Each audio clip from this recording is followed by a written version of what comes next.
सही और गलत की परिभाषा के तरफ माइंड का एक्टिवेट होना, जिसकी संभावना 15 साल के बाद बन सकती।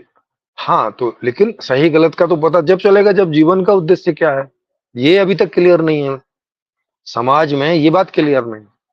अभी हम लोग पहले लोग हैं जो इस बात पर इतनी जोर से क्लैरिटी डाल रहे हैं। हल्के-फुल्के रूप में तो पहले भी लोगों ने बोला है कि जीवन का उद्देश्य सुखी होना है और उसी के आधार पे गलत और सही तय हो। लेकिन अभी गलत और सही उस आधार पे तय नहीं होता। जैसे आप ज़्यादा से ज़्यादा धन कमा लेंगे, इस बात को सही माना जाता है। इवन आप 2 नंबर से भी धन कमा लेंगे तो घर वालों को और खुद को लगता है कि हाँ, ये ठीक है, चलता है।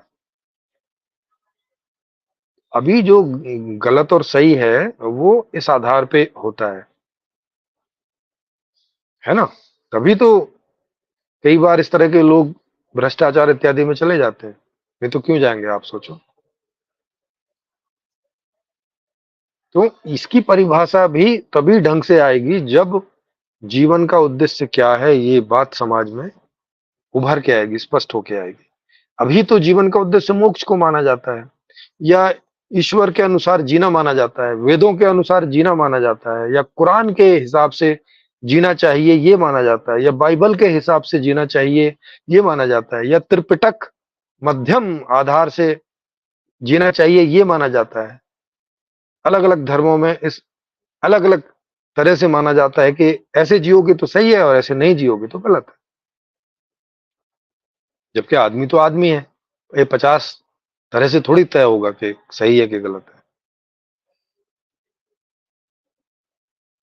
तो उसके लिए भी हम लोग ओपन चर्चा कर रहे हैं जिससे कि धीरे-धीरे 2 साल, 4 साल, 10 साल में ये सारी बातें लोगों तक क्लियर हो जाएँगी और जब व्यवस्था आ जाएगी तब तो सबको एजुकेशन में ये सब बातें बचपन से मिलेंगी ही। तो ये बातें सब दूर होंगी और ये सारे झंझट भी दूर होंगे जो बच्चों को ट्रॉमा देने वाले हैं। तो हमारी जो अगली अगला शिविर होगा 10वें दिन का, वो इसी बात के लिए होगा कि फिर सही शिक्षा व्यवस्था क्या होगी? जिसमें एक बच्चे को नाम के लिए भी ट्रॉमा नहीं होगा। ना बच्चे को होगा, ना बच्चे के माता-पिता उस पर ऐसा जोर लगाएँगे वगैरह-वगैरह। क्यों नहीं ऐसा होगा, ये अगली वाली क्लास में होगा। आज की क्लास में मैं आपको ये सारी जो गलतियाँ हैं और उनके जो बैड इफ़ेक्ट हैं और उनके जो परिणाम हैं, वो मैं आपको सबको बताता चल रहा हूँ। तो एक